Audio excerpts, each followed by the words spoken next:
Hi, Neighbor Rich here. Welcome to the channel. Well, today we're going to be doing some amazing things, and I'm really excited about today's upload.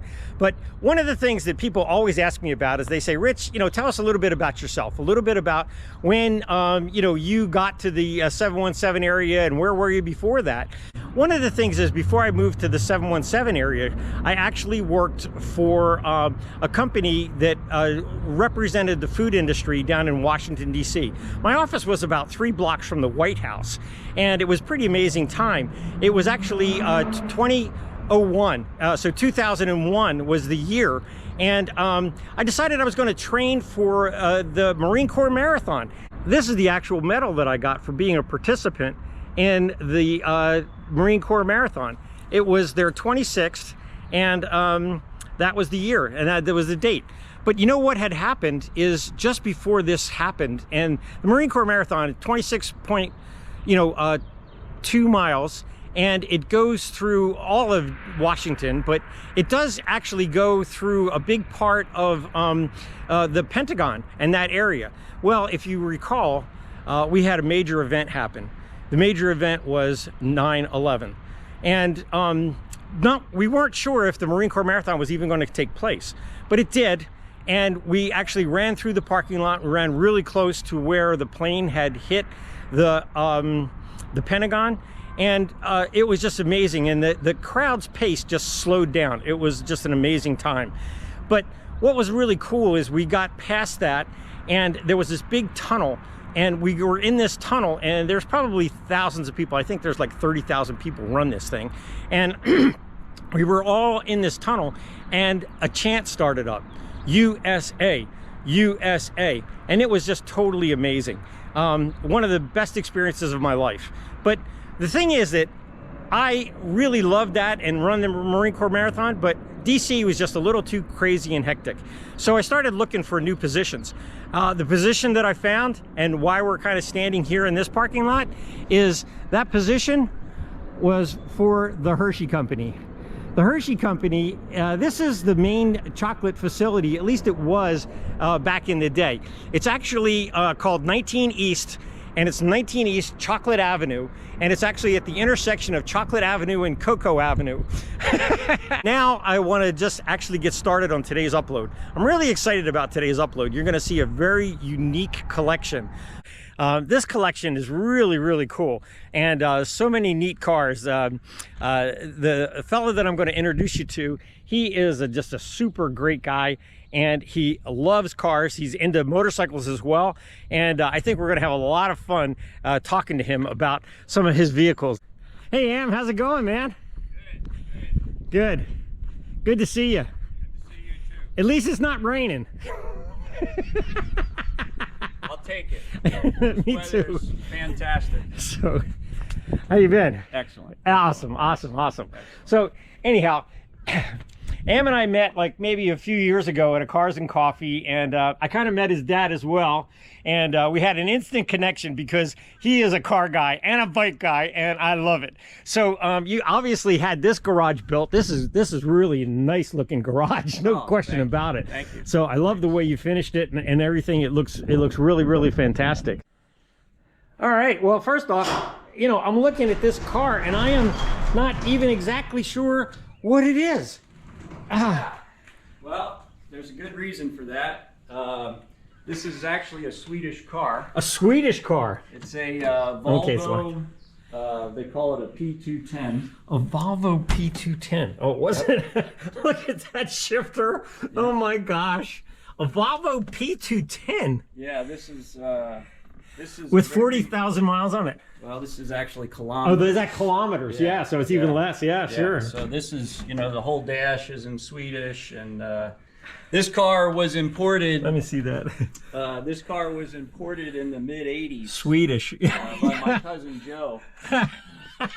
My cousin Joe has a pretty extensive Volvo collection. Wow. And he brought this car over in the mid-'80s, and he sold it to a collector on the West Coast.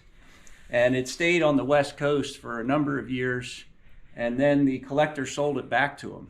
Oh, okay. So he sold it back to my cousin Joe, and it sat in his warehouse, I want to say, for 10, 12 years. and I pestered him about this car. You wanted it, huh? Oh, I did. I wanted it. And finally, I was visiting, I was living in Cleveland at the time. Okay. And I was visiting back here, and I was having pizza with my cousin Joe, and he said, hey, if you want to take that car, you better take it now. Wow. And this is 2 o'clock in the afternoon, and I was getting ready to drive back to Cleveland. We had to drag 2 cars out of the warehouse to get to this car.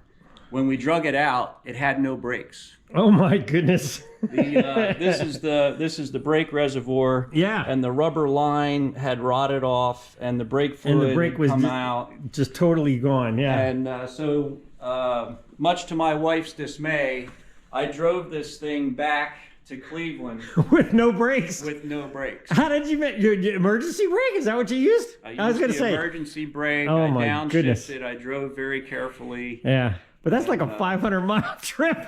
Oh my God. Oh, it gets better. Yeah. The fuel gauge wasn't working. Either. Yeah. So how many times did you run out of gas? So at midnight, we run out of gas on the Ohio Turnpike. So my wife, who's very upset with me at this point, I guess so, has to drive me to a gas station to get gas. And by the time I come back, I had gotten a ticket from the Ohio State Police for abandoning a vehicle on the side of the road. So, goodness gracious. Anyway, I took it all apart. Every suspension bushing is replaced, springs, everything. Yeah, a lot of the parts had to come from Sweden. I was going to say, how do you get parts for something like this? I mean, it's hard enough to get parts for some of these like older Corvettes. Right. That 62, I really love. We've got to talk about that one. Sure. But even this, like I see you're working on this right now. Mm-hmm. What is this? How long have you had it? I love the seat covers. Yeah, well, there's a story to that. And Rich, feel free to edit out any of these details because I can talk forever about it. I may not want to edit any of them, so we'll see. This car is a 1970. Okay. Which 70 was a very low production year because General Motors had a strike in '69. Oh, okay. So this car was bought brand new by the best man in my dad's wedding. Oh, wow. So he had the car until the early 80s. He was in the Air Force. Okay. He took the car with him, different places he was stationed. Mm-hmm. And about the mid 80s, he asked my dad to restore the car for him. So wow. My dad and his buddies restored this whole car. And I have pictures of me as a young boy, 11-year-old wow. kid working on this car. Yeah, yeah. So Dad finished, restoring it with his friends, and the car was done. And at the time, the owner decided he didn't want the car. He wanted my dad to sell it for him. Okay. So my dad sold the car. It went to a local guy who, unfortunately, his health was bad. So he never drove it. Yeah. He sold the car to another guy locally. Unfortunately, his health was bad, so he never drove it. Oh my! I would have been afraid. Yeah. So at that point, I would have been like, you know what? I'm gonna pass on this vehicle. So the car showed up for sale at a local Corvette shop here. Yeah. And my dad heard about it. He went to look at it, and it was the car. So that's crazy. He bought the car. We brought it home. I started working on the car. The car had a lot of work done to it. It's beautiful. It really is. It's well done. Yeah, this paint was done in the mid 80s, and it still looks fantastic. Wow. And one of the things I wanted to tell you is when I got this car back to the garage and just started working on it. Yeah. It still had 1985 tires on it. Like no one had dry rotted. Nobody's even driven it or anything. And right. Oh my goodness. So the shop that it came from had done quite a bit of work to it. And then I just did some more stuff. A nice driving car. It's a 4-speed car, 300 horse. Oh, that's awesome. Honestly, the older Corvettes are just gorgeous and classic, but they had their issues. Am is just a super guy when it comes to understanding car mechanics, and he really does a great job. So this is awesome. Talk about this 62 up here. I love that 62, and there's an actual little bit of story with this 62 as well, right? As I remember, Well, this 62, I don't have the history with that I have with the blue car, but this car was, you know, again, restored by some friends of my dad, and the car was put together very well. This is a numbers matching 62 fuel injected car. One thing you can show your viewers here, it has the off-road exhaust. Those are those tiny little mufflers under there. Yeah, I see them. And that was an option, you know, for these cars. This car we've taken to several shows for the AACA, and this year. Now the AACA. Now some people might not be understanding what that is. Oh, yes. It's the Antique Automobile Club of America. That's right. And you know, they are like the official group that actually judges and talks about and holds meets for cars like this. And actually the biggest one that I think they have is right here in Hershey, and it's typically in the fall. Yeah, one of the biggest shows is right here in Hershey. Yeah. And it's a great show. Yeah. A great organization, a lot of great people. Unfortunately, this year we did not get our senior award. Now there's three awards, right? Right. So you want to explain those? Because again, people might not understand about antique Corvettes. Yeah, well, I'm not an authority here, but you know, there's a junior, a senior, and then a Grand National. And you can go for the Grand National or you can go for preservation. So this car, you know, we wouldn't show it at the Grand National level, but we hope to get senior. This year we got a full deduct because it had it did not have an original battery, which I didn't even know that was. And they dinged you guys and didn't give you the senior that you were looking for because of the battery. Because you put a battery in. Yeah, a regular battery. A regular battery. Yeah, not a vintage battery. Yeah. Yeah. But you know, the quality of the cars, you know, they're trying to maintain the standard. I understand that. To me, the battery is, you know, maybe more of a trinket than a functional piece. But the car is in fantastic shape. There was a fantastic restoration done on the car. It drives very well.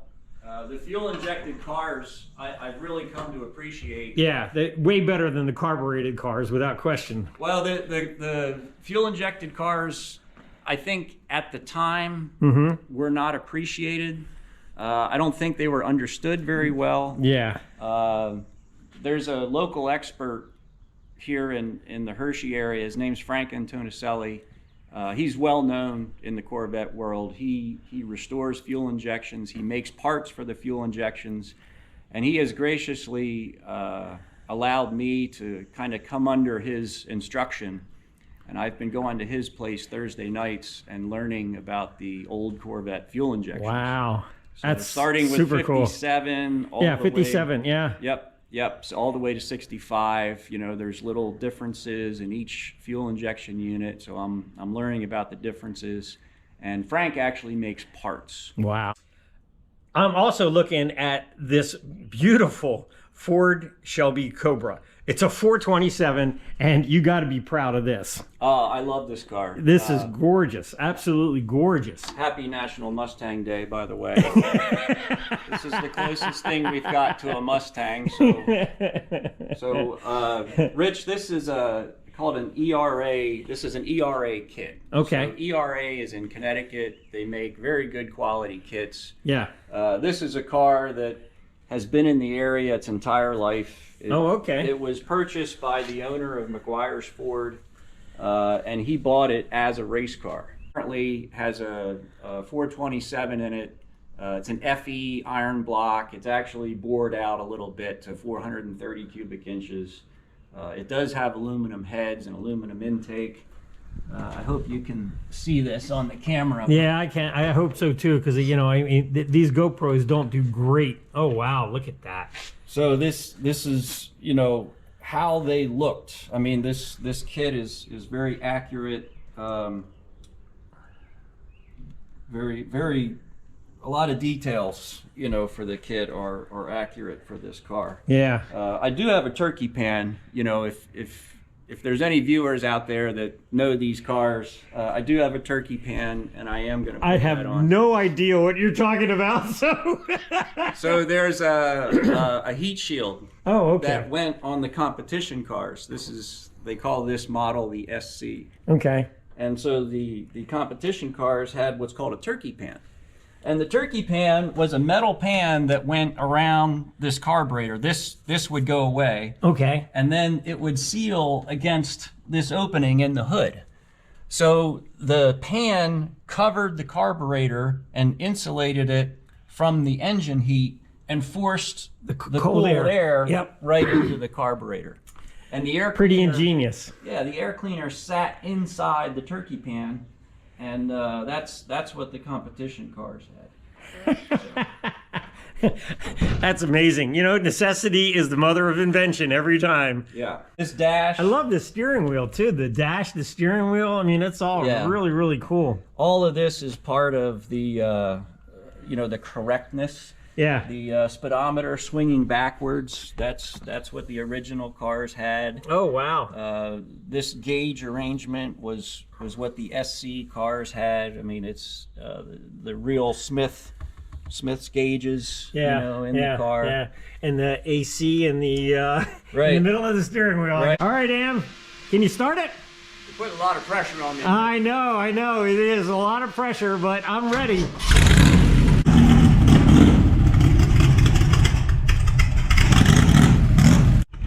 All right, well, one of the things I thought would be really cool is if we took a little ride in this thing. This is one crazy car with the side pipes, and it just starts right up. It's amazing. And so we're gonna just take a little bit of spin in this just for the fun of it, but this is awesome. Buckle up for safety, Rich. Okay, I will. The actual performance of the car is secondary to the experience of driving it, of riding in it. Yeah, 100%. The car hobby isn't necessarily about the car. The car hobby is about the people, it's about the event. I couldn't agree with you more. Man, I always love the sound of big blocks, and with those side pipes and this big block, this thing sounds absolutely amazing. How did you get into cars anyway? I mean, honestly, I mean, was it your dad that kind of pulled you in, or is it something you always wanted for yourself? Well, I can't tell you a time when I didn't want to work on cars. My dad has always been in the car community. Yeah. He's always been involved in cars, and he's developed a great set of friends through cars. Yeah. And he's had those friends his whole life.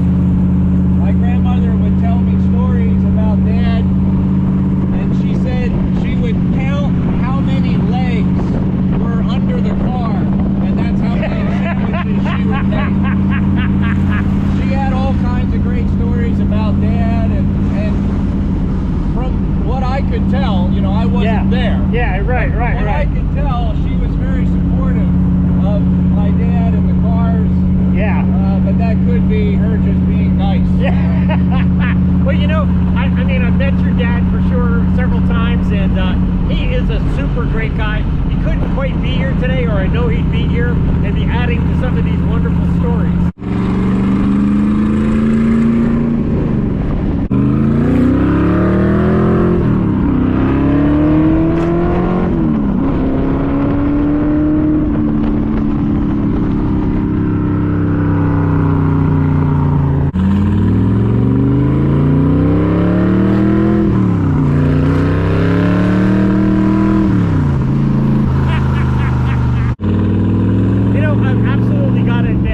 Riding around in a Shelby Cobra AC has got to be one of the most coolest experiences I've ever had.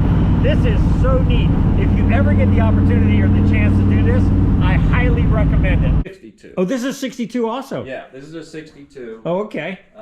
It has fuel injection on it. It is not an original fuel injected car. Okay, so yeah, all right, exactly. So you did that. But I mean, again, look at this car. It is really, really cool.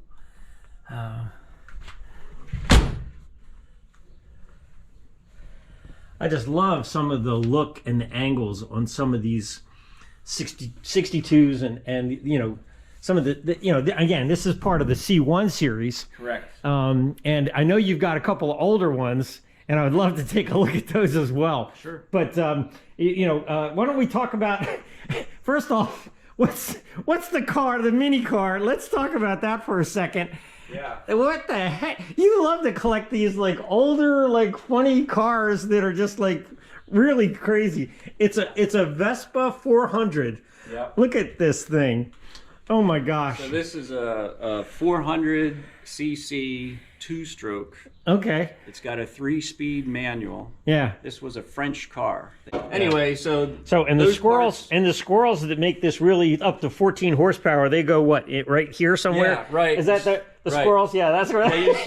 You got to wake them up. Is that what it is? Yeah. That'll pretty much do it for this episode and the adventures of Neighbor Rich. But I got to tell you, you know, we didn't even touch the surface. This may be one of those we need a sequel, my friend.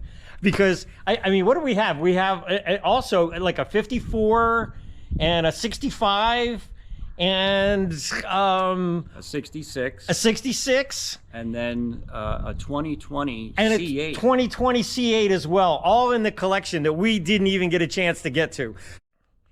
And that ride in that Shelby Cobra Kent was just absolutely amazing. But, you know, we've got so many other things that we want to talk about. But the thing I want to do is I just want to leave you with this positive message and something to think about.